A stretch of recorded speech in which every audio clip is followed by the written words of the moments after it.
on peut trouver d'après un forecast que l'entreprise a qu'elle banqueroute, qu'elle dans faillite, évidemment, pour vous pousser de cette façon, qui sont capables à chercher l'emploi ailleurs. Donc, également, fringe benefits et promotion opportunities. Donc, toute cette information qui est dans mon financial statement, ça, il peut permettre moi de décider est-ce qu'il peut continuer à travailler dans son entreprise, là, bénéficier de fringe benefits et promotion opportunities dans l'entreprise, là, ou bien chercher ailleurs. Donc, les employés, il y a toutes les raisons, toutes les raisons d'être pour capables de servir l'information qui est dans le financial statements pour décider la marche à suivre. Et en dernier lieu, le public. Donc, bien sûr, pour comprendre le trend et recent development et pour comprendre est-ce qu'il nous peut un continuous supply of the service ou bien the product avec qui l'entreprise peut deal. Alors, étant donné nous fini about the very basic, ce qui est important qu'on ait dans la comptabilité, le GAAP, les principes, etc. Nous parlons maintenant les accounting concepts et principes. Nous ne parlons pas dans tout les concepts et accounting principles, il y en a beaucoup.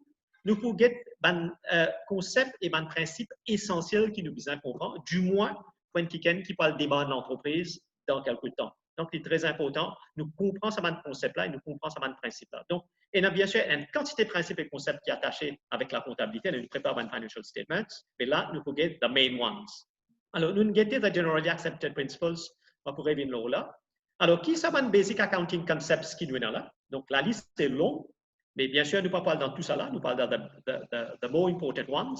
Donc, nous avons the business entity, et il y a un concept qui cause le money measurement stable monetary unit, et un autre qui cause le going concern, historical cost, prudence, conservatism, materiality, objectivity, consistency. Je vais faire vite là parce qu'il y en a beaucoup, mais nous parlons pour un concept qui est beaucoup plus important, surtout à ce niveau. Donc, realization, uniformity, disclosure, relevance, etc.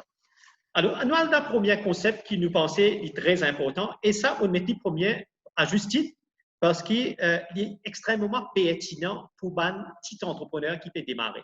Qui dit à nous the business entity, le concept of business entity, dit à nous comme ça, the business and its owners or the owner are two separate existing entities. Il est très important. Souvent de fois, un entrepreneur, surtout un entrepreneur qui peut démarrer, je confonds the owner, l'entrepreneur, et the enterprise. Je mélange les deux et c'est là que le problème arrive. Comment vous trouvez en bas, nous mettez any private and personal incomes and expenses of the owner should not be treated as the income and expenses of the business. Il y a des entités séparées. The business and the owner are two separate entities. Mais souvent, deux fois, il y a beaucoup de personnes qui font l'erreur, confondre les deux. Donc, nous avons dépose N, l'argent et dépenses pour la personne, et l'autre pour l'entreprise. Donc, c'est très important. Pour prendre un exemple, si par exemple, demain, nous avons une entreprise qui a un snack, ou bien une tabagie, ou bien la boutique, ou bien le supermarché, donc qui coûte nous, dans nos compounds. Donc, souvent, des fois, nous confondons, ça veut dire revenus qui nous gagnons dans l'entreprise, nous gagnons tendance CRBD pour our own personal use. Ou bien une dépense qui nous fait dans la vie personnelle, nous passe ça pour une dépense pour l'entreprise. Donc, en ce faisant, nous pas pour give is a real picture of the enterprise.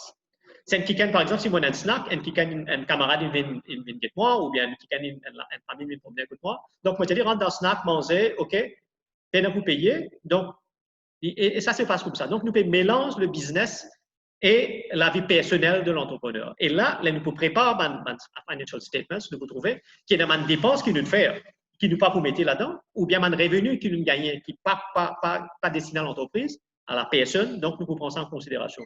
Donc, il faut déformer un petit peu the real picture of the enterprise. Or, the business entity, le concept de business entity, dit à nous comme ça, nous besoin get les deux différemment, séparément. Donc, the owner is here and the entity is here. It should be treated separately. Revenu avec dépenses qui est associé avec la personne, les besoins complètement différents, séparés avec le revenu et dépenses qui est associé à l'entreprise. Et souvent, des fois, on nous dit, il y a beaucoup d'entrepreneurs qui font cette erreur-là, qui mélangent les deux. Deuxième concept qui nous pensait est important, qui nous appelle the going concern, qui ne comprend pas going concern en deux mots, mais elle nous prépare nous un financial statement, nous avons préparé dans la façon pour qui nous comprend que l'entreprise pour en existence for the foreseeable future. Là, nous ferons un business plan, par exemple, vous trouvez qu'il nous a préparé un business plan for the next 3-4 years.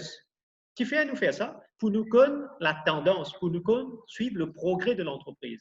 Donc, là, nous préparons un financial statement, nous observons le going concern, qui dit à nous comme ça, nous préparons un financial statement tout en mettant dans la tête qui nous prépare for the next 3-4 years, that is for the foreseeable future. Unless que nous connaissons la compagnie pour bien fermer, nous bien liquider la compagnie, ça c'est autre chose. Mais au cas contraire, là nous pouvons continuer à gérer l'entreprise, nous assurer qu'il nous peut préparer un financial statement for the next 2-3-4 years, that is for the foreseeable future.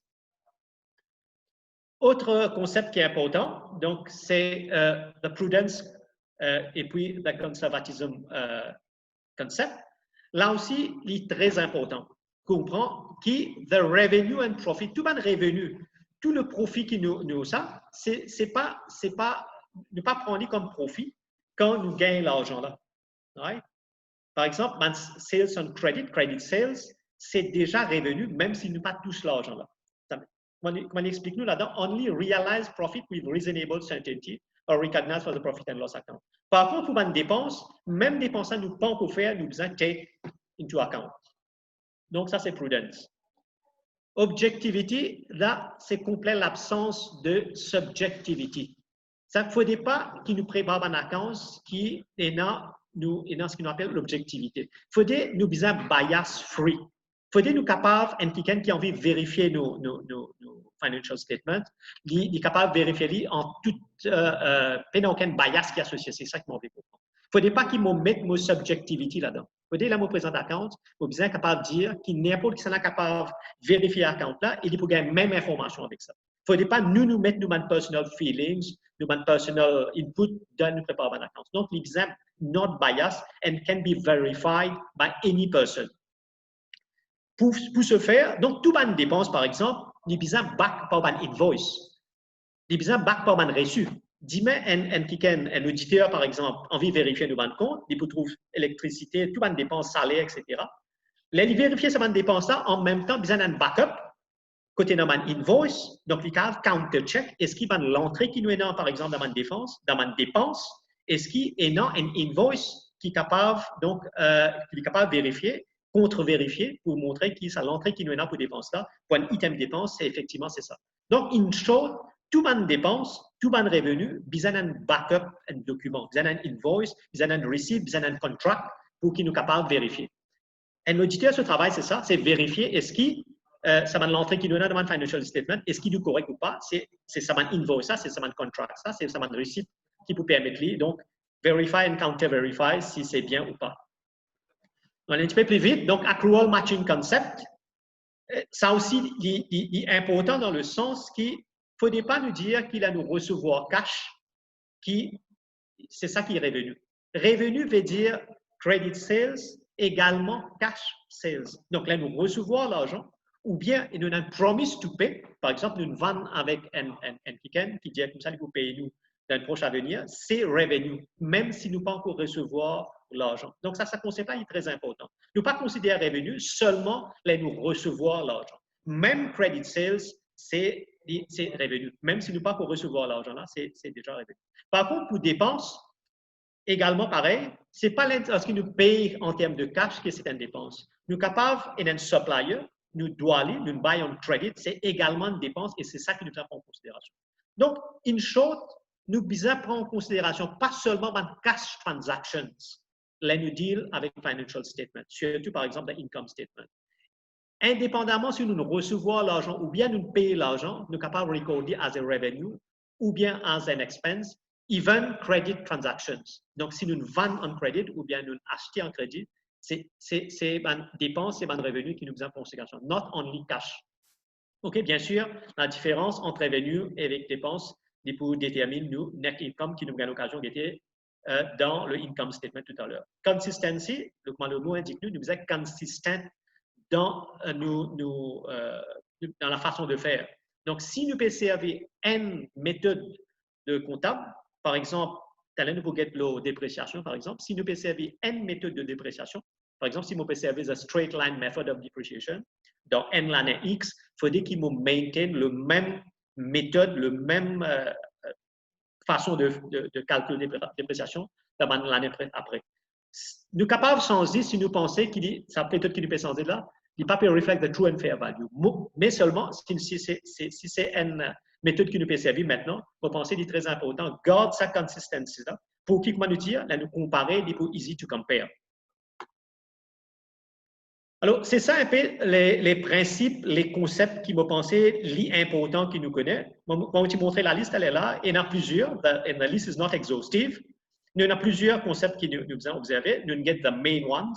Bien sûr, vous êtes capable de get les autres à votre loisir. Mais moi, je pense que c'est 4-5 qui m'ont décortiqué devant votre classe. C'est un principe, c'est un guideline, c'est un concept qu'ils ont besoin de connaître. C'est un concept qui est très important de besoin observer. Là, nous prépare nos financial statements. Avant de procéder directement avec mon financial statement, vous pensez, surtout pour un débutant, il est très important de comprendre le système of accounting.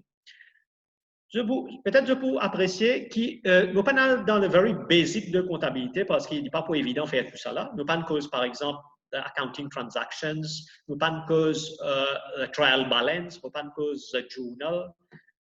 Nous pas de cause d'affaires très élémentaires qui nous besoin connaître dans la comptabilité parce qu'il nous a besoin de temps faire. Mais vous pensez le système d'accounting est très important et ça aussi, même si je ne vais pas faire comptabilité, nous déjà attendre parler de par exemple le double entry system of bookkeeping. Donc, nous avons deux façons qui nous can record nos transactions, double entry avec single entry. C'est surtout qui double entry qui nous servent. Donc, nous déjà attendre parler de credit and the debit. For every debit, there is a credit. For every transaction, there is a debit and the credit. C'est ça qui nous prend en considération dans le double entry system of bookkeeping. Ouais. Alors, double entry system of bookkeeping d'accounts, c'est for every debit, there is a corresponding credit. Comme on dit à nous là-dedans, double entry system of bookkeeping has two aspects. Premier, debit and then credit. Donc, at the time of recording, il faudrait nous faire l'entrée dans le 2. Pour prendre un simple exemple, si nous disons comme ça, sold good for cash, donc deux transactions qui involvent, c'est sales avec cash. Donc, sales account involve avec the cash account. Donc, là, nous sell good for cash, donc cash paie rentre dans l'entreprise, nous débite le cash account et nous credit sales, ça veut dire goods ou bien service paie quitte l'entreprise, donc nous credit le sales account. Pareil, idem, si vous prenez l'exemple, nous disons purchase goods for cash, donc deux accounts qui involvent, c'est purchasers avec le cash account. Donc les cash nous peut payer, donc cash paie quitte nous l'entreprise puis aller, donc effectivement nous credit nos cash account et puis purchasers nous paie gain goods from the supplier, donc nous peut debit purchasers account. Donc, en bref, tout accounting transaction has got two components. Donc, d'abord, un debit component et puis un credit component. Si nous payons debit un account, en contrepartie, définitivement, logiquement, nous besoin credit un autre account. Comme on dit, purchases and sales, nous debit cash, nous credit sales, nous debit, et puis purchases, pareil, les goods sont rentrés, nous debit purchases, nous credit sales. Donc, vous pensez qu'il est très important de comprendre ce système-là. Pour qu'il nous aborde le financial statement qui peut venir après. Alors, nous venons un petit moment le système of accounting, donc cash purchases, comment dire. Donc, l'important là, nous utilisons par exemple l'accrual concept, l'idée nous comme ça, nous pas record as revenue quand nous recevons cash, ou bien nous pas record ban dépenses seulement quand nous payons cash. Donc, l'idée nous comme ça, nous devons prendre tous les deux en considération. Nous devons là, nous pouvons recevoir goods qui nous paye purchase and credit, ou bien là, nous pouvons purchase in cash. Donc, tous les deux sont importants. Et c'est ça qu'il dit, this system of double entry, right? De l'aspect, il apply universally dans tout accounting system. Maintenant, avant nous aborder les financial statements, donc les trois financial statements qui nous pouvons découvrir un petit moment. Donc, à nous get un petit coup ça slide qui résume un petit peu l'accounting process. Une cause recording, identification, recording, etc. Et puis, les users of accounting statements. Donc, premier d'abord, the process starts with the identification, that is a transaction. Toute une transaction qui la compagnie fait, purchases, sales, paiement, dépenses, etc. Ça, c'est une transaction. Nous identifions cette transaction. Deuxième étape, c'est le recording aspect. Donc, là, nous pouvons summarize et puis nous pouvons record. Et puis, en troisième lieu, bien sûr, nous finissons identifier, nous finissons record, nous parlons prepare an accounting reports. Et puis, cet accounting report, ça qui nous peut faire? Nous besoin analyser avec interpréter pour nous connaître, pour nous capables de prendre une décision for decision making. Et bien sûr, nous besoin communiquer tout ça dans accounting reports là, tout ça dans accounting statements là, tous les users, comment je dire, c'est ban external stakeholders et puis ban internal stakeholders, nous communiquer tout ça dans financial statements, tout ça dans information qui nous trouvait dans ban accounting reports, ban accounting statements. Et nous maintenant ban financial statements. Alors, évidemment, il y a plusieurs financial statements qui ban l'entreprise appelée à préparer. Nous pouvons attendre, les 3 financial statements qui nous pensaient, du moins pour l'instant, as et un entrepreneur qui parle de cette entreprise, bien connu. Donc, d'abord, avant de rentrer dans ce financial statement là, un après l'autre, nous regardons c'est quoi un financial statement. Hein? Donc, nous disons comme ça, the financial statements are the end product of the accounting process. Donc, tout ça, identification, recording, etc., il peut aboutir finalement in the final process of the final finalité de ce process-là, c'est préparer livre comptable, the financial statements qui nous peut venir. Et bien sûr, là, nous pouvons communiquer ça à ban users of financial information. On nous fait maintenant le ban basic financial statements. Donc, une question qui souvent de fois nous appelée à répondre, c'est how much profit was generated by the business over a particular period. Il y a beaucoup de personnes, comment on dit, internal stakeholders, external stakeholders. On ne pas manette basis, nous posons la question combien de profit l'entreprise génère pour prendre une décision éventuellement.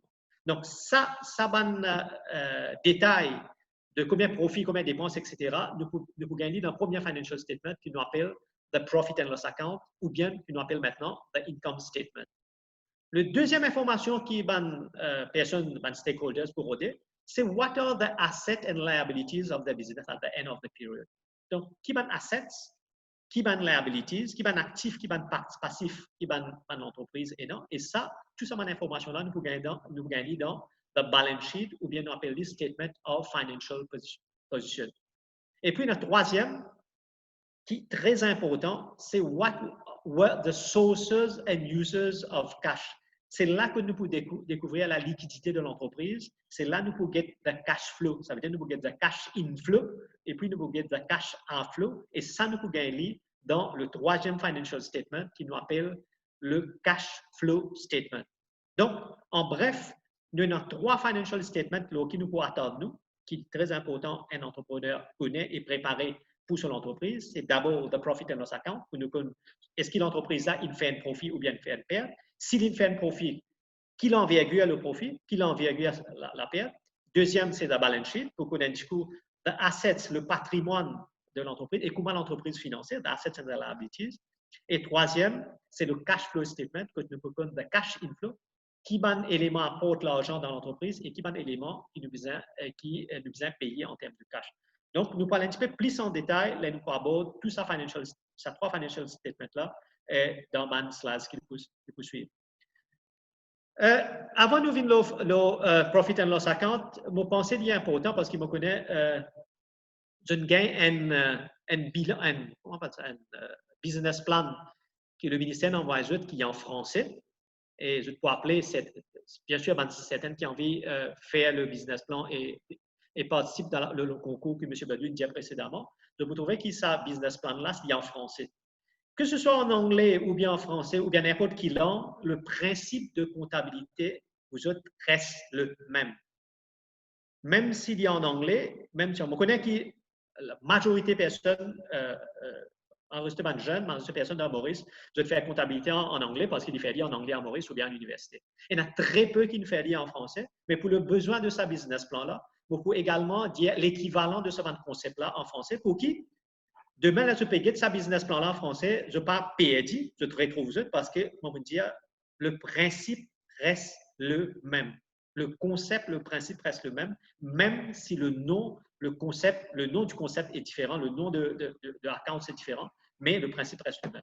Alors, le profit and loss account, nous appelons l'income statement, en français, nous appelons le compte de résultat. Donc, c'est les résultats de l'entreprise. Résultat veut dire soit il fait un bénéfice ou bien fait une perte. En anglais, nous disons profit, mais en français, nous disons bénéfice. En français, nous disons perte. En anglais, nous disons loss. Deuxième document qui est important, c'est le balance sheet, qui appelle the Statement of Financial Position. C'est exactement la même chose. Et en français, nous disons le bilan. Donc, le bilan, c'est le bilan de l'actif et de passif. Dans le balance sheet, nous avons the assets and the liabilities. Dans le bilan, qui est l'équivalent en français, donc nous avons les actifs qui sont assets, et puis nous avons les passifs qui sont les liabilities. En troisième lieu, nous avons le cash flow statement, ce que nous fait record the cash inflows and the cash outflow. Donc, en français, nous appelons le plan de trésorerie. Donc, trésorerie veut dire la liquidité de l'entreprise. Ça veut dire l'argent entrant et l'argent sortant. Donc, the cash inflows and the cash outflows nous record dans le cash flow statement. Donc, si demain je peux parcourir le business plan que le ministère envoie, donc pas besoin trop s'en dire perdu parce que c'est exactement la même chose. C'est tout simplement le nom est différent, mais le principe reste exactement le même. Alors, nous avons un petit peu les elements of financial statement. Nous proposons deux financial statements pour aujourd'hui. Nous proposons cash flow statements dans la prochaine session.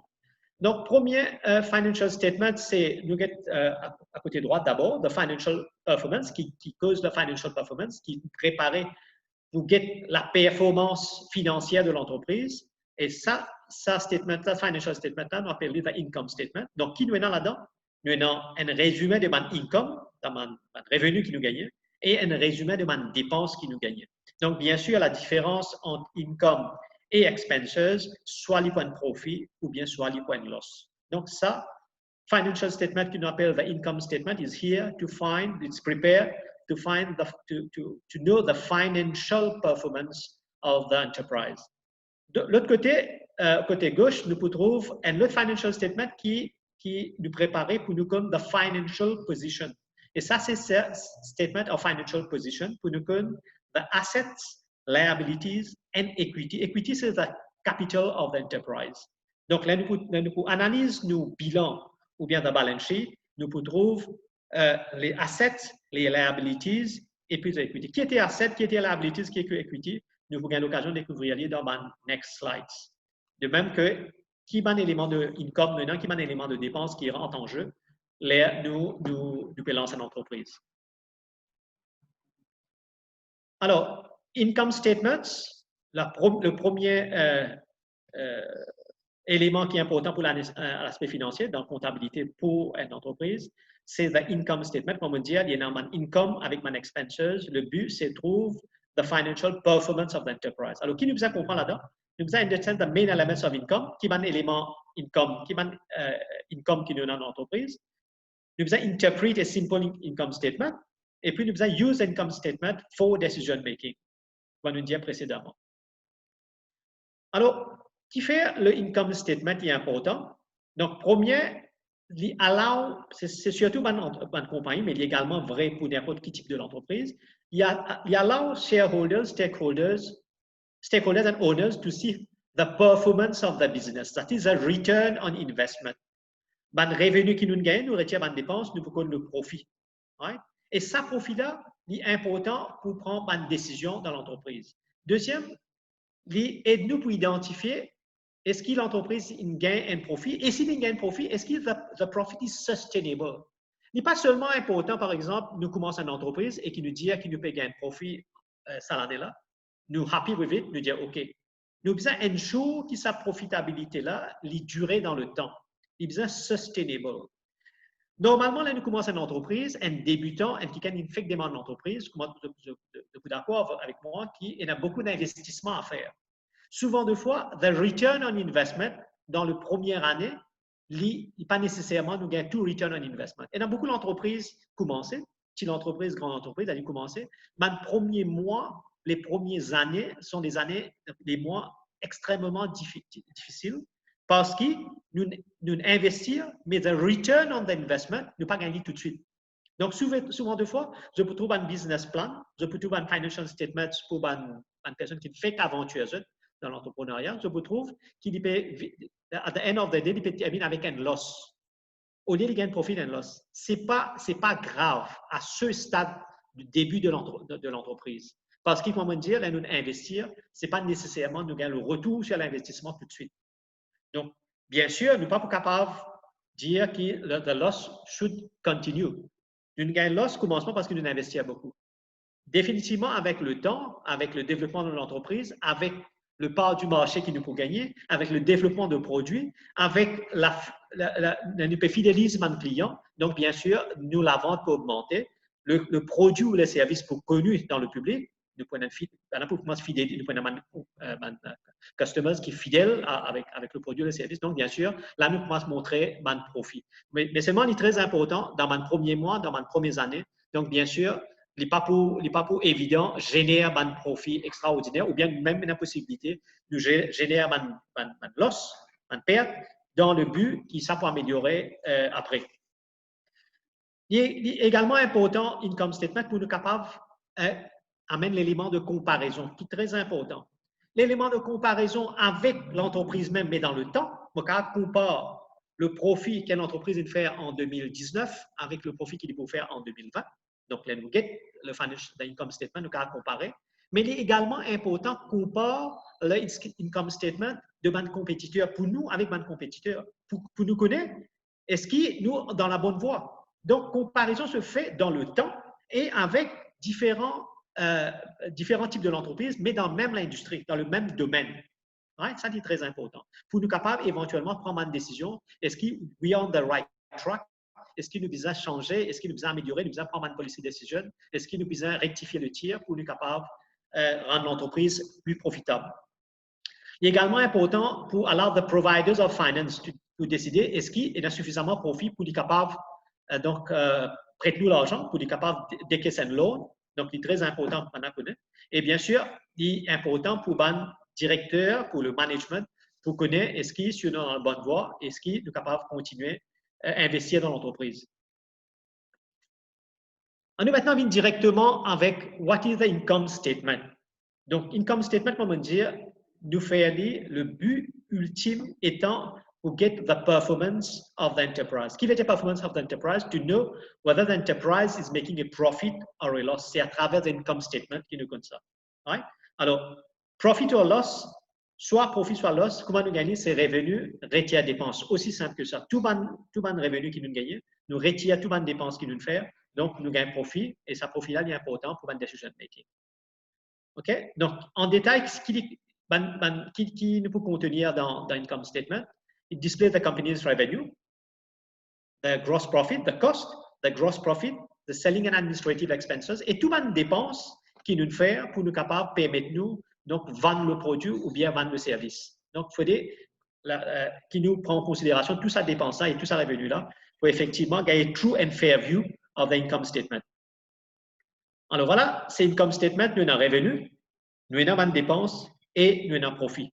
Donc, il y a trois composants, les revenus, les dépenses et profit. C'est déjà donc l'objectif final d'un income statement, c'est trouver le profit de l'entreprise, profit ou la perte. Nous allons un petit peu plus en détail quels sont les éléments qui nous besoin record dans nos income statement. Donc, d'abord, c'est revenus ou bien on appelle sales, ou bien en français, le qui me mettait en rouge, c'est de trouver un mot là dans le business plan qui nous a en français. Donc, nous avons revenu ou bien sales, ou bien on appelle ça produit. Donc, sales revenue, c'est cash sales plus credit sales. Donc, même si nous vendons et qu'ils ne peuvent pas recevoir l'argent, les comptes as revenue. Imagine bien ce que nous utilisons dans the accrual concept, que nous utilisons, nous pas seulement record as revenue, only cash sales. Even credit sales should be considered as revenue. Qui veut dire credit sales? Ça veut dire nous vendons avec une personne ou bien avec une entreprise au crédit, donc qui ne peut pas vous payer nous tout de suite, mais il peut payer nous dans 1 mois, 2 mois, 3 mois, dépend des credit arrangements qu'il nous fait avec lui. Donc, revenu, bien dans les deux, cash et crédit. Ça veut dire qu'il credit sales, nous pas encore tous l'argent, nous pas record ça de revenu. Donc, revenu, il besoin de sum total of the cash sales, l'argent qui nous gagne en sales, mais également de credit sales, nous avons ça en considération, et tout le total pour faire partie de nos revenus. Ça, d'une part. Maintenant, il y a également les dépenses. Ouais. Dans l'income statement, normalement, il est cassé en deux parties. Il y a une première partie qui nous appelle le trading account et puis le non-profit and loss account. Donc, le trading account, nous prenons ce qui nous appelle the cost of goods sold. Alors, cost of goods sold, c'est un direct cost qui involve in the production of the goods or the service. Donc, c'est un coût qui est directement lié avec la production ou d'un produit ou bien d'un service. Alors, qui les comprend exactement? C'est par exemple des conteneurs, c'est ce qu'on appelle material cost, donc raw materials qui involve the production process, the direct labor cost, le mot direct très important qui est directement lié avec le produit, et puis direct factory overheads. Donc, tout ça là forme partie de ce qu'on appelle the cost of goods sold. Donc, cost of goods sold, c'est direct material, direct labor avec direct expenses. Donc, on va remettre l'emphase qui vit en jeu dans la production d'un produit ou bien dans le service. Évidemment, là, nous prenons the revenue qui nous a là-haut, des produits, et nous retire the cost of goods sold, nous pouvons gagner ce qu'on appelle the gross profit. Alors, the gross profit, c'est la différence entre revenus, que ce soit crédit, que ce soit cash, et toute une dépense qui est liée directement à l'entreprise, c'est-à-dire un direct cost. Maintenant, nous venons dans une dépense. Donc, nous avons un direct cost, direct expenses, mais nous avons également les autres dépenses qui sont associées avec l'entreprise. Nous pouvons anticiper maintenant ça bonne dépense. Donc, bien sûr, là, nous avons mettre un produit sur le marché, que ce soit un produit ou bien un service, il y a une série de dépenses qui sont associées avec ça. On essaie de regrouper dans certaines rubriques. Bien sûr, il n'est pas exhaustif, il y a plusieurs des autres dépenses, mais these are the main expenses qui nous ont dans l'entreprise. Nous avons une dépense qui est liée avec marketing, avec advertising, avec promotional expenses. Nous avons the general and administrative expenses. Bien sûr, nous pouvons avoir une équipe d'administration qui a une dépense, stationery, etc., salaire, etc. Donc, salaries, wages, rent of office, office expenses, insurance, travel expenses, si nous pouvons servir un véhicule pour l'entreprise, donc bien sûr, pour nos travel expenses. Si nous payons un travailleur qui peut travailler, donc bien sûr, qui travaille dans le management, pas directement dans l'entreprise pour faire le produit, donc il y a un salaire à payer. Si nous pouvons louer un local, donc bien sûr, nous pouvons payer rent. Et ça, tout ça, une dépense-là, est important et nous pouvons classer sur General Administrative Expenses. On a une autre dépense, mais ça, c'est une dépense qui ne pas débouche l'argent, comme on appelle ça. C'est une dépense non décaissable, qui en français, on appelle amortissement, à ne pas confondre avec amortisseur. Donc, dépréciation, nous pouvons un petit peu plus en détail. C'est quoi dépréciation? Qui va une méthode de dépréciation et qui fait l'important, nous faire provision pour dépréciation comme une dépense.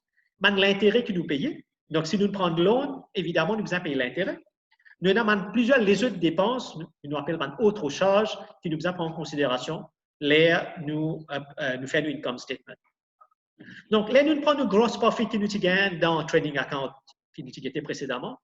Nous retirons tout ça bonne dépense-là, nous pouvons arriver à ce qu'on appelle the earning before tax. Ça veut dire gross profit retire tout ça bonne dépense qui nous est là. Nous pouvons appeler the earning before tax. En français, nous pouvons appeler les bénéfices. Bien sûr, là, nous prenons le bénéfice, nous retirons la taxe. Là, nous pouvons gagner ce qu'on appelle the net income of the enterprise, qui est la finalité de income statement. Le income statement est préparé pour connaître le profit ou est-ce que l'entreprise génère un profit ou bien perd. Avant de passer au prochain slide, il est bon de mentionner qu'il est très important qu'il nous prend en considération toutes les dépenses d'une entreprise. Souvent, des fois, et nous avons tendance, surtout pour un sole trader, une entreprise qui opère peut-être depuis depuis dans un garage ou bien dans tout ça, et dans beaucoup de dépenses, nous avons tendance à ne pas mettre as expense. Je vais prendre l'exemple. Par exemple, si une entreprise est située à la maison, dans le garage ou bien la chambre qui nous est dédiée pour l'entreprise, et dans l'électricité qui nous peut payer, mais nous avons un seul bill d'électricité. Nous avons un bill d'électricité qui comprend l'électricité personnelle pour l'entrepreneur, pour the household, et puis nous avons l'électricité qui peut servir dans l'entreprise. Donc, souvent, des fois, nous oublions mettre une partie de cette électricité-là, là, nous faisons une dépense, là, nous faisons une income statement. Donc, il est important de nous mettre ça. Il est important également, par exemple, si je peux prendre mon véhicule personnel, je peux mettre ça dans l'entreprise, je peux mettre fuel, Mon besoin est dans ma dépense d'assurance, l'essence, etc. Donc, mon PCV véhicule et pour mon besoin personnel et pour l'entreprise. Donc, souvent de fois, ne pas mettre cette dépense-là pour l'entreprise. Donc, qui n'est pas correct. Donc, nous pouvons mettre une partie dépense de véhicule, une somme qui nous besoin compute et nous mettons comme dépense. Le but ultime, c'est quoi? Comme je disais précédemment, nous devons montrer un true and fair picture of l'entreprise. Si nous ne pas mettre un coût pour l'électricité, pour ça l'exemple que nous prend là, ou bien nous ne pas mettre un coût pour the use of the vehicle, si nous ne pas mettre un coût pour ça, donc bien sûr, nos income statement pour montrer nous une dépense un peu moins. Nous pouvons réduire nos dépenses. Donc, si nous réduisons nos dépenses pour montrer un plus gros profit, ce n'est pas ça the real picture. Si tu prends tout ça dépenses en considération, nos profits, évidemment, tu peux diminuer. Donc, il est important de nous comprendre ça. Il est très important surtout une personne un entrepreneur qui va commencer, comprend ça. Souvent, des fois, nous ne pas prendre tout ça dépenses en considération, nous montrer un profit qui peut-être qui est un gros profit, qui en réalité, effectivement, ce n'est pas ça profit. Le profit est beaucoup plus moins que ça. Donc, si le profit est grand, est gros, donc nous avons tendance à prendre une décision différente si le profit est bas. Donc, la nature, le montant du profit est déterminant pour nous connaître quelle direction qui nous besoin aller. Si nous pouvons montrer un profit qui n'est pas le profit réel, donc nous pouvons prendre une décision qui n'est pas correcte. Nous pouvons prendre une wrong decision et dans l'avenir, nous sommes capables de gagner un problème.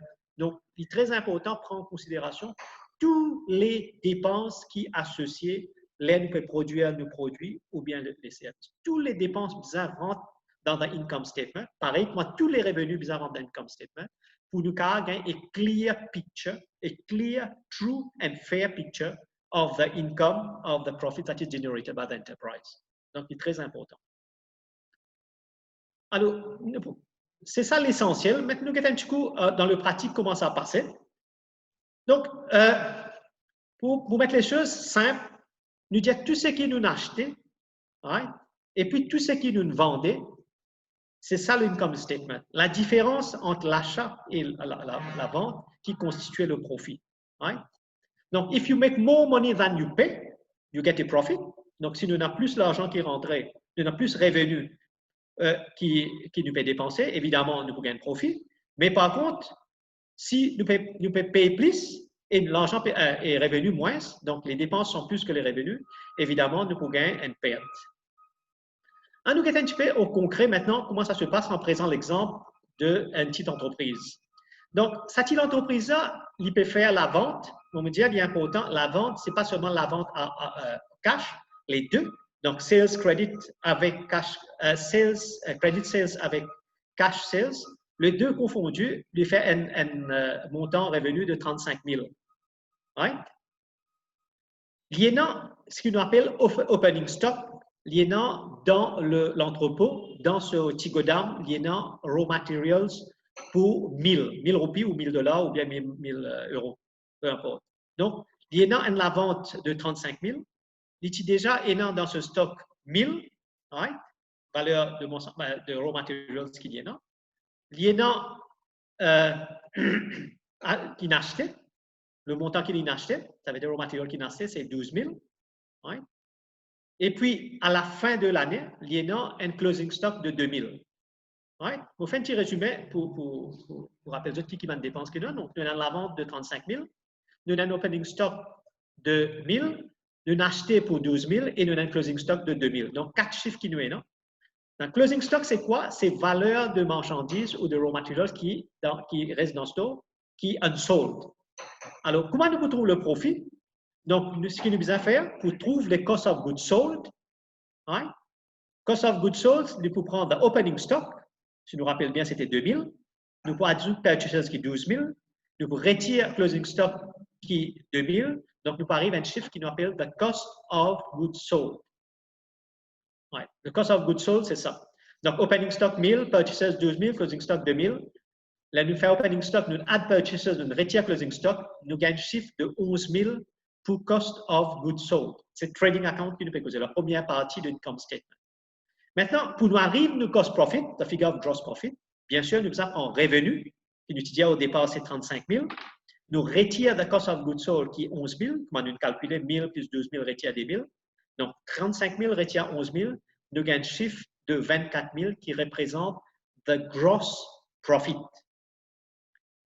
The cost of goods sold, laisse-moi rappeler, c'est un cost qui est directly related for the production of the goods or for the service.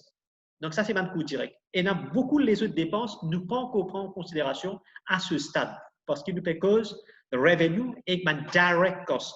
Donc là, nous prenons un direct cost, ce qui nous accumule dans cost of goods sold, et puis nous prenons sales, nous retirons cost of goods sold, nous gagnons 24 000 qui représente le gross profit.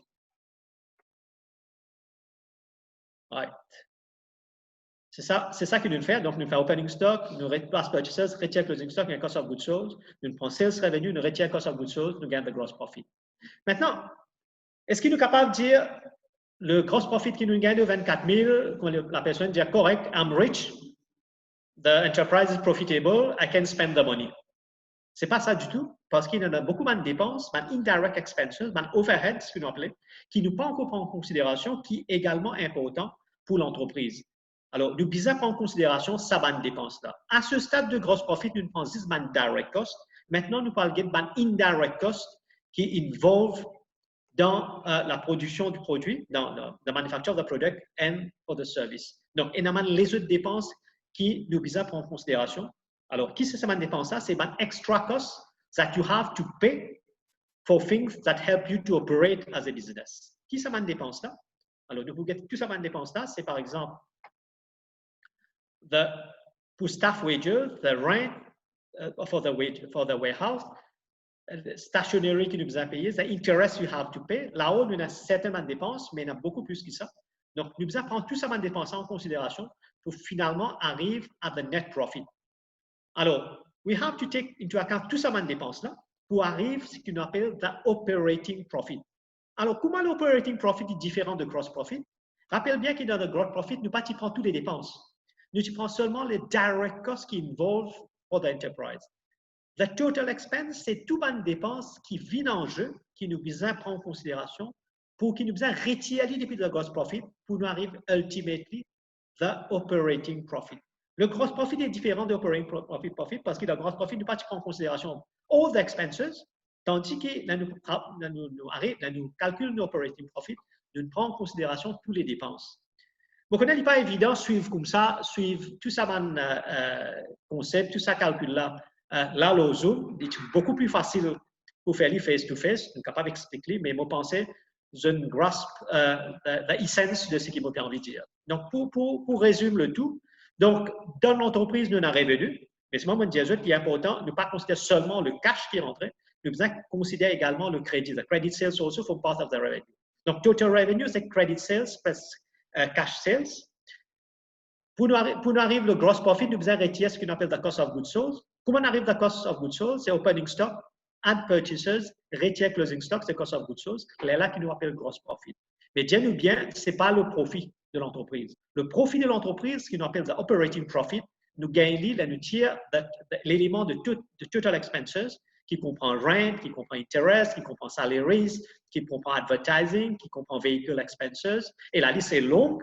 Là, nous retirons tout ça dans les dépenses-là. Donc, bien sûr, nous appelons ce qu'on appelle the operating profit of the enterprise. Alors, voilà un petit peu les dépenses qui sont associées avec l'entreprise. Bon, la nature de l'entreprise, les dépenses, ils peuvent bien sûr dépendre de la nature de l'entreprise. Par exemple, si nous payons louer un bâtiment, évidemment, nous prenons un expense qui nous appelle rent. Si nous payons un salaire, si nous ne sommes pas tout seul qui nous payons, nous ne sommes pas un sole trader, nous avons plusieurs personnes qui travaillent en entreprise, bien sûr, nous prenons ce qu'on appelle salaries and wages. Si nous payons servir gaz, par exemple, nous prenons un gas bill. Si nous payons servir téléphone, nous prenons un téléphone bill. Le montant, bien sûr, il peut dépendre de l'envergure de l'entreprise, mais par différentes rubriques capables de venir là-dedans, tout dépend de la nature de l'entreprise.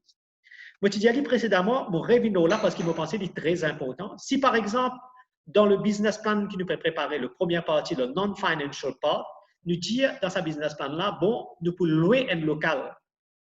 Nous pouvons louer un local. Donc, évidemment, là, nous venons dans le financial part, nous besoin dans nos income statement, trouve une rubrique, un item, le rent. Il faut dire qu'il y a une cohérence Nous faire un business plan, nous pouvons là. Il faut donner une cohérence entre the non-financial part avec the financial part.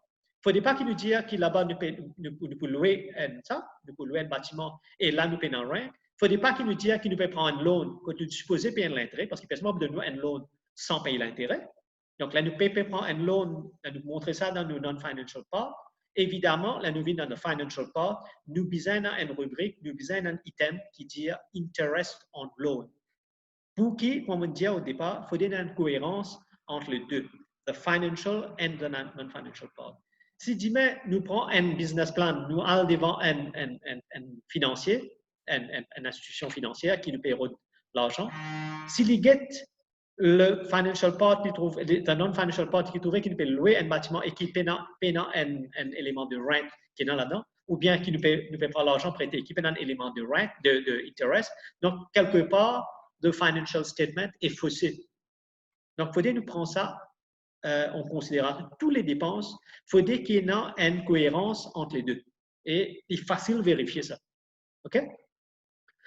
Alors, l'operating profit, finalement, ce n'est pas sa grosse profit qui nous s'est trouvé au départ là. C'est effectivement 14 725.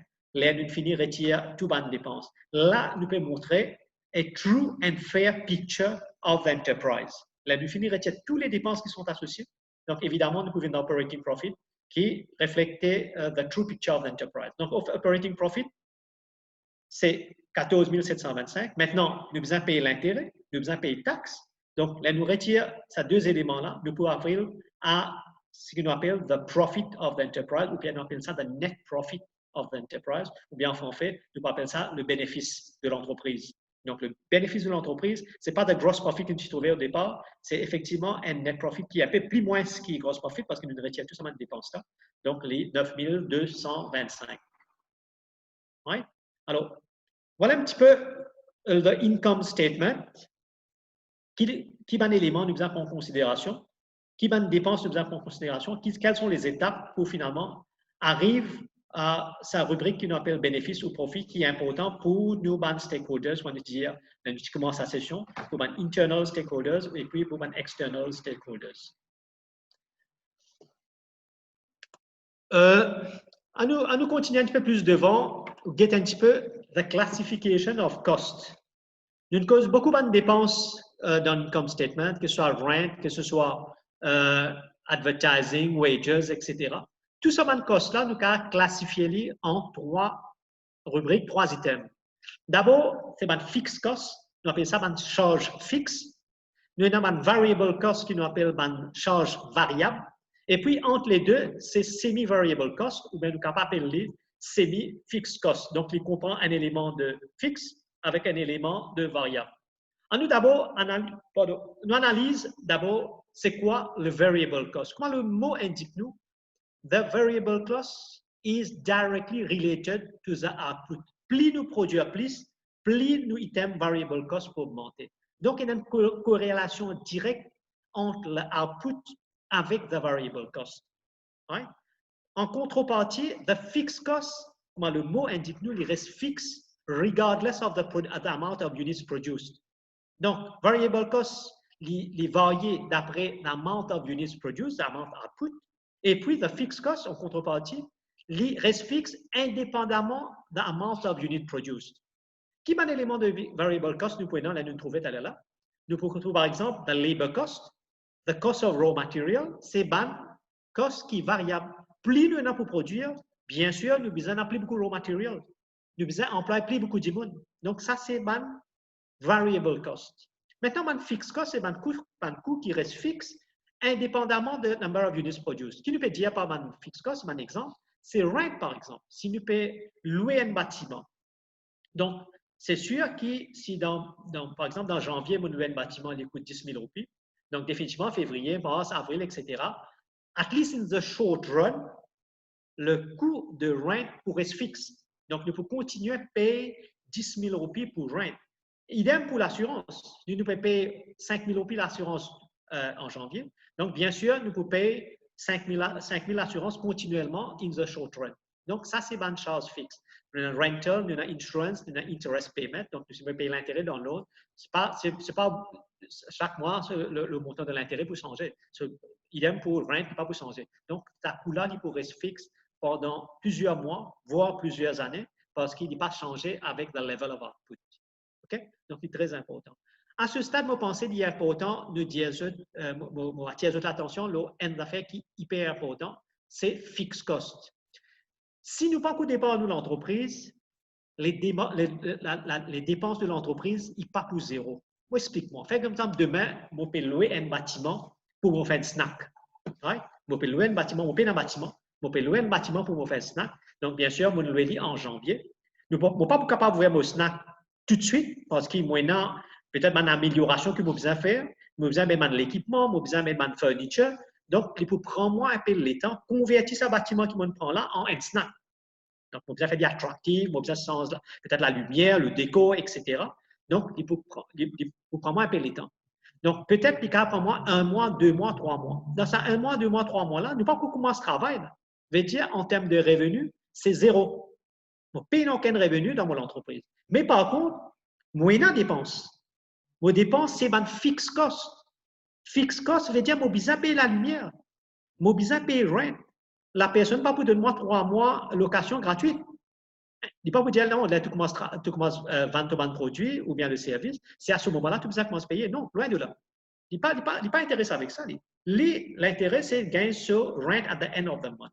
Ce qui m'a envie de faire ressortir, là, nous démarrons l'entreprise. Les premiers mois, peut-être nous payons un revenu, mais pas veut dire que les dépenses sont zéro. Nous avons une dépense et ça, dépense, c'est le fixed cost. Donc, revenu zéro, nous avons un fixed cost. Automatiquement, dans les premiers mois, nous pouvons faire un appel. Parce qu'il paye un revenu, mais non. Peut-être nous avons des caisses depuis notre poste, nous avons puise dans réserve dans l'entreprise pour nous capables de couvrir nos fixed cost. Donc, qui laissons-nous retirer de ça? Donc, nous devons faire des choses qui nous devons générer un revenu le plus vite possible.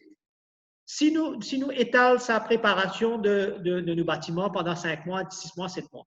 Donc, nous pouvons continuer de payer un revenu, mais nous devons payer fixed cost. Nous devons faire de choses, nous devons travailler très dur, hein, jour et nuit, pour nous capables de démarrer at once. Plus vite possible, plus bon pour nous, parce qu'à ce moment-là, nous sommes capables de générer un revenu et couvrir ne serait-ce les fixed costs qui sont là. Bien sûr, nous devons couvrir les variable costs quand l'entreprise commence à fonctionner, mais at least nous devons couvrir les fixed costs parce que c'est une chose fixe qui nous devons payer at the end of the month. Donc, il est important de comprendre ça élément-là. Nous avons une cause fixed cost, nous avons une cause variable cost, nous avons un exemple, mais il y a également ce qu'on appelle the semi-variable cost, ou bien on appelle ça un semi-fixed cost. Qui ne comprend pas semi-variable cost ou bien semi-fixed cost, veut dire dans le coût, il y a une partie qui est variable et une autre partie qui est fixe. Donc, the semi-variable cost has a component of variable cost and a component of fixed cost. Nous prenons l'exemple. Le salaire d'un salesperson qui travaille dans une organisation qui vend l'auto, par exemple. Dans ça, ou bien le salaire d'une personne qui fait l'assurance. Nous avons ce qu'on appelle un basic wage qui doit gagner. Donc, à la fin du mois, on gagne basic. On nous dit que le basic salary is 20 000 roupies. Et bien sûr, à part sa basic salary, là, cette personne-là gagne une commission basant sur la vente qu'ils doivent faire.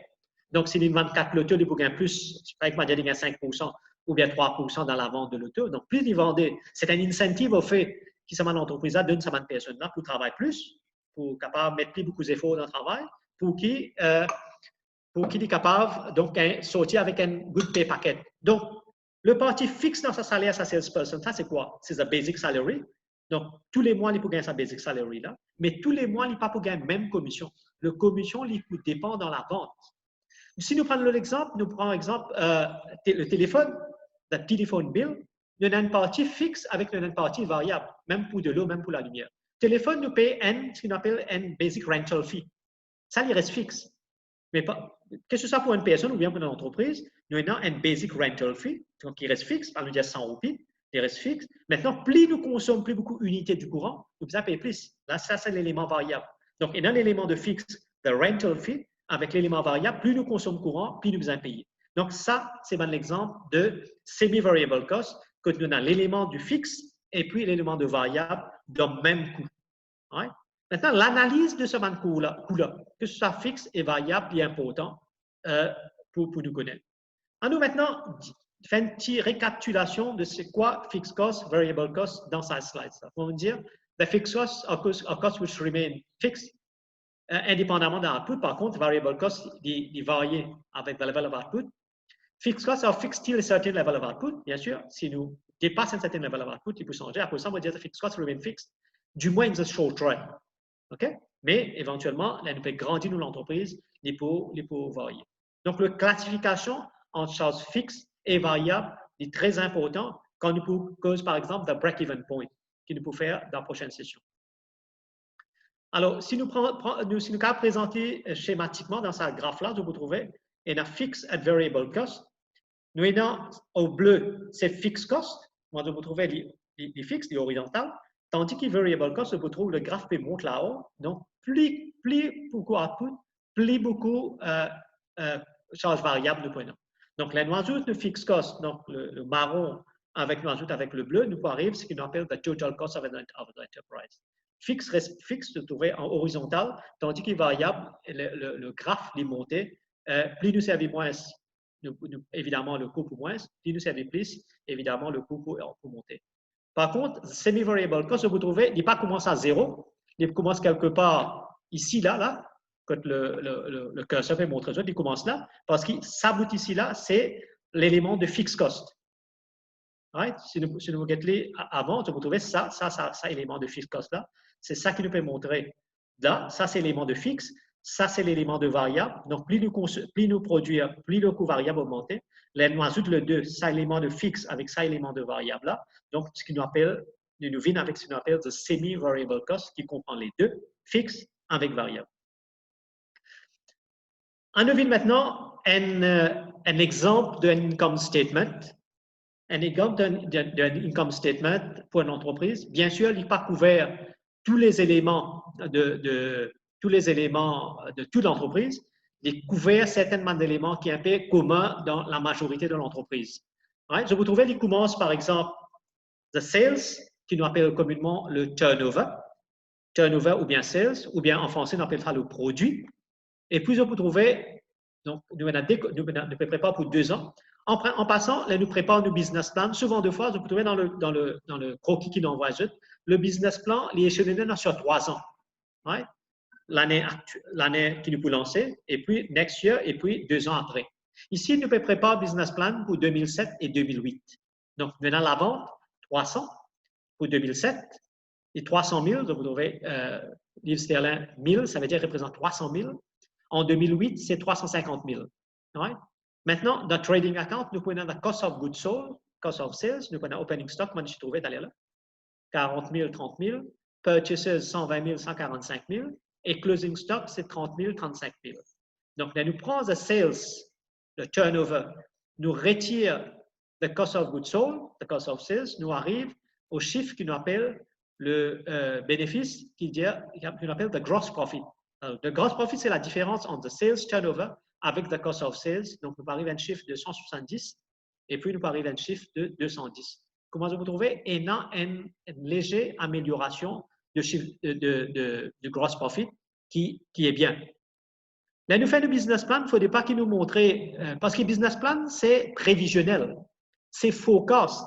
Nous ne pouvons pas recommencer l'entreprise. Nous pouvons dire dans 1 an combien nous la vente peut être, combien le cost of goods sold peut être.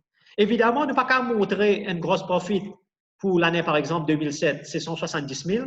Et subitement, en 2008, par une baguette magique, nous montrer que nous la vente, il y a 1 million. C'est trop bon pour être vrai. Donc, je ne pense pas qu'il y ait une entreprise de 270 000, subitement, il va faire un gros profit de 1 million. Il paraît trop bon pour être vrai. Donc, il besoin de montrer un progrès graduel, il a besoin de montrer un progrès constant, une augmentation constante. Dans 10 ans, 20 ans, peut-être nous arrivons à ce chiffre-là. Dans 10 ans, on dire, soyons optimistes. Nous arrivons à 10 ans à ce chiffre-là. Mais nous ne sommes pas capables de dire, nous ne sommes pas capables trop optimistes pour dire, cette année-là, c'est 170 000, l'année prochaine, il y a 1 million. Si ça, c'est vrai, c'est extraordinaire. Mais malheureusement, ça ne passe pas comme ça. Maintenant, les dépenses. Nous disons, nous trouvons grosse profit, mais ce n'est pas le profit qu'on nous dit, OK, everything is OK, nous gagnons 170 000 profit, non. Maintenant, tout le monde dépense qui est associé avec ça. Ma dépense, c'est wages, c'est l'assurance, c'est rate, C'est notre rent, notre téléphone, notre advertising, notre dépréciation, qui est là, nous mettons comment nous calculer. Nous pouvons avoir the cost of IT, nous avons light and heat. Comme on dit, la liste is not exhaustive. C'est les main expenses qui normalement nous avons. Il y en a beaucoup les autres, par exemple, il y a interest là-dedans. Si le pan prend l'eau, nous pas payé dans l'intérêt pour payer. Payant par exemple traveling expenses, nous payons dans les autres dépenses. Donc ça c'est à titre d'exemple, mais bien sûr les autres dépenses qui viennent en jeu. Là nous prépare nos income statement pour l'entreprise qui nous parle ouvert. Donc là nous prenons gross profit qui était de 170 000, nous retire le total dépenses qui est 118 000. Évidemment nous arrive le profit de 52 000.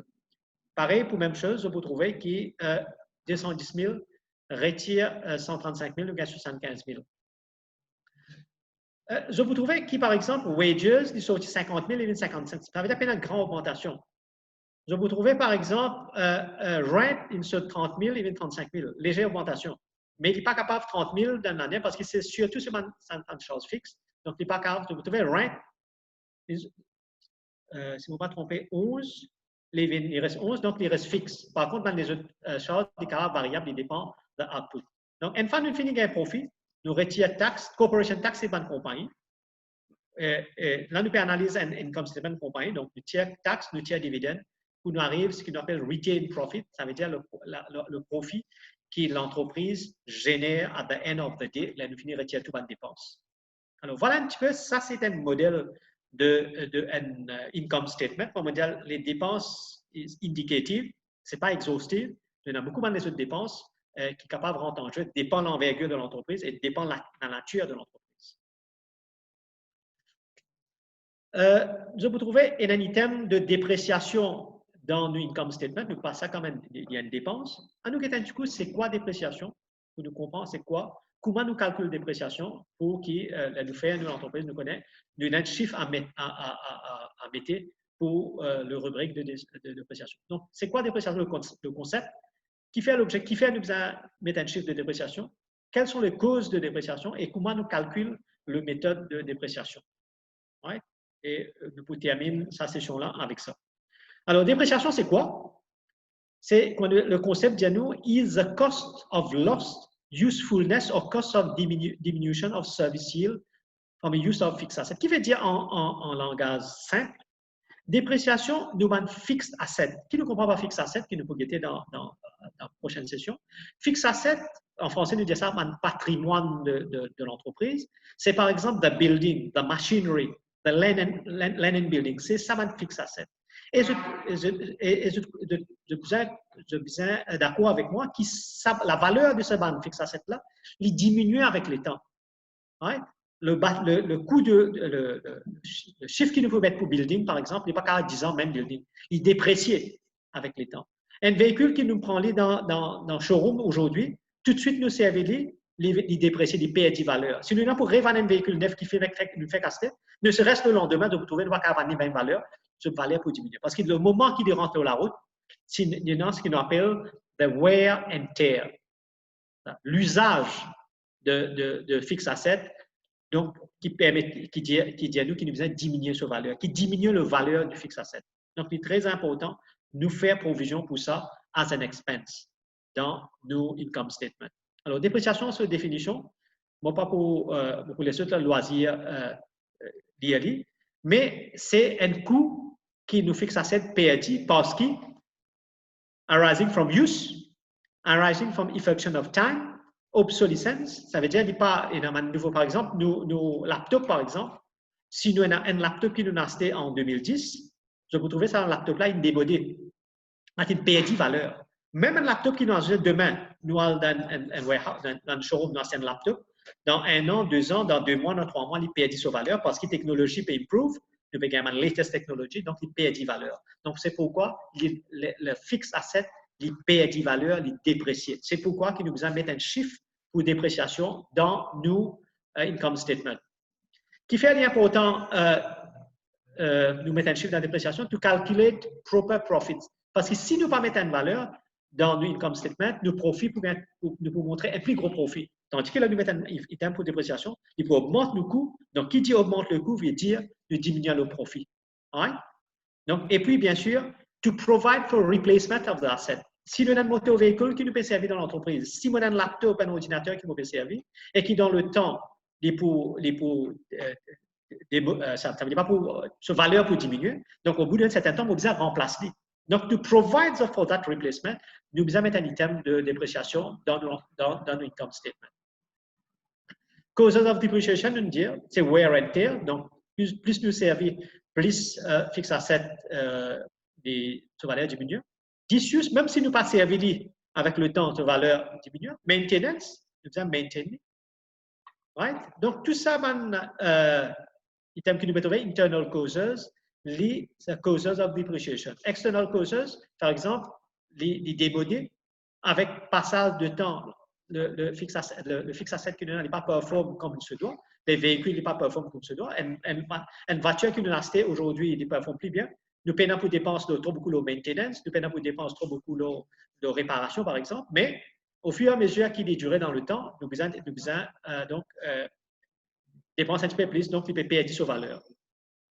Méthode de dépréciation, il y a plusieurs méthodes, nous pouvons attendre seulement deux, qui est plus relevant pour eux, c'est straight line method, ou qu'on appelle ça fixed installment, et puis la deuxième méthode, c'est declining method. Et les restes, bien sûr, nous avons tout ça méthode là, mais pour le moment, on ne pense pas l'important à ce stade. Donc, le straight line method, c'est quoi? Ou bien le fixed installment method, comment le mot indique-nous? Le montant de dépréciation, il reste fixe. Right? Chaque année, c'est le même montant de dépréciation. Ça veut dire, every year during the useful life of the asset, depreciation is calculated as a certain fixed percentage of the original cost. Comment nous calculons la dépréciation? Nous prenons le cost of the fixed asset, ça veut dire le coût, le montant qui nous paye pour ce fixed asset-là. Nous retirons the residual value, ou bien the scrap value, ça veut dire dans 10 ans, qui est sa valeur pour être? Si mon achète le taux 1 million aujourd'hui, dans 10 ans, faites-moi dire pour la valeur c'est 100 000 roupies. Right? Ça veut dire the cost of the fixed asset 1 million, nous retire the residual value which is 100 000, nous gagnons 900 000. Nous divise par ce useful lifetime, on nous dit qu'il 10 ans. Donc 900 000 divise par 10, il fait 90 000 roupies qui vont besoin mettre as depreciation dans mon income statement. Donc encore une fois, comment nous dire, le montant de dépréciation pour le straight line method, là nous peut servir de straight line method, il reste fixe tout au long du moins pour 5 ans, 10 ans qu'il nous peut opérer. Donc, il reste fixe. Contrairement à l'autre méthode qui nous appelle la Reducing Balance Method, donc, la Reducing Balance Method, comme le mot indique nous, la valeur de dépréciation est baissée au fur et à mesure pendant plusieurs années. Donc, comment nous calculons? Nous calculons un montant de la dépréciation. Là, ce qu'il nous fait, nous prend, par exemple, le montant de dépréciation, c'est 10%. C'est là nous servir de la Reduced Balance Method, ou bien comment dire, le valeur diminue. 10% de 1 million, on lui fait à nous 100 000 roupies. Right? Pour year 1. Year 2, ce qu'il nous fait, nous prend 1 million, nous retire sa valeur de dépréciation qui est 100 000. Ça veut dire the cost of the fixed asset is now 900 000. Nous prenons 10% de 900 000, il vient 90 000. Donc, première année, c'était 100 000. Deuxième année, il vient 90 000. Troisième année, ce qu'il nous a fait, nous a pris 900 000, nous retire 90 000 et nous calculons la dépréciation là, peut-être qu'il peut venir 80 000. Donc, 100 000, 90 000, 80 000, quand nous trouvons, le chiffre peut continuer à diminuer parce qu'il peut utiliser la méthode qui nous appelle the Reducing Balance Method. Ça veut dire, le montant, qui nous base nos dépréciations, le montant même peut diminuer, the cost of the asset peut diminuer.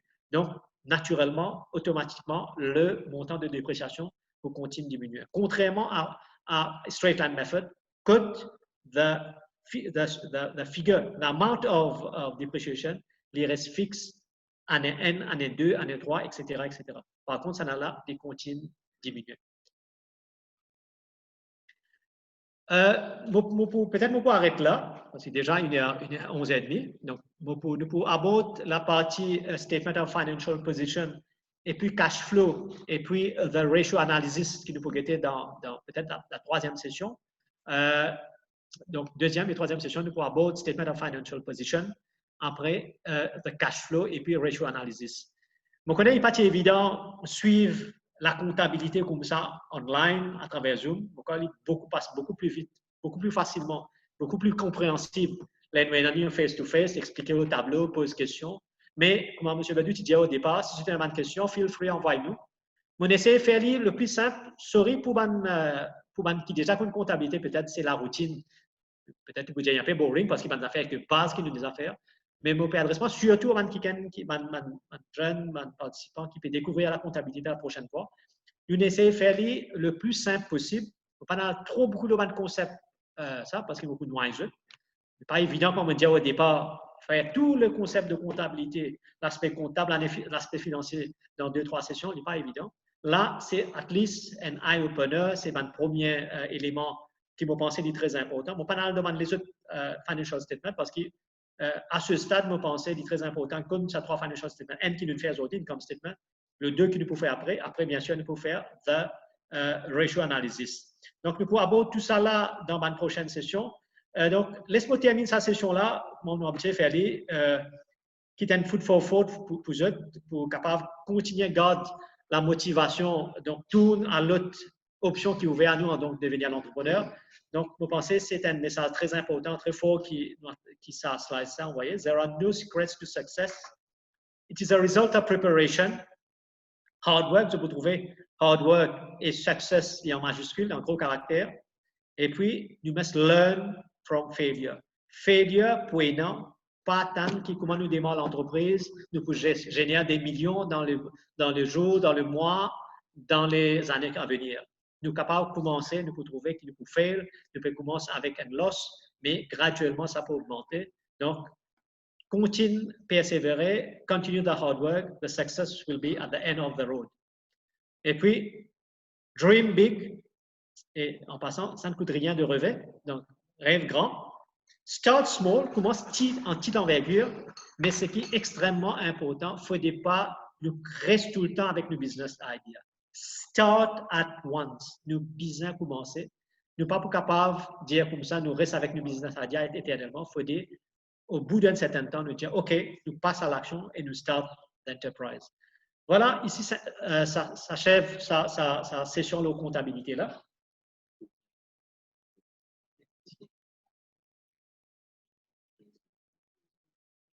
Alors, peut-être nous right. Nous étudions dans une session précédente. Tout ça, dans une session-là, c'est une session qui nous recorde et nous met ça dans le website du ministère. Et vous pensez, c'est que je peux vraiment comprendre qu'il y a une partie de sa session aujourd'hui-là, peut-être beaucoup d'entre eux pas gagné. Il faut refaire ça, repasser tout sa session, nous recorde tout, et à votre loisir, je suis capable de faire. Sinon, pour moi, vous avez le plaisir, je viens la semaine prochaine. Right? Donc, bon week-end. Keep safe et nous allons à mercredi prochain. Merci bien et à très bientôt.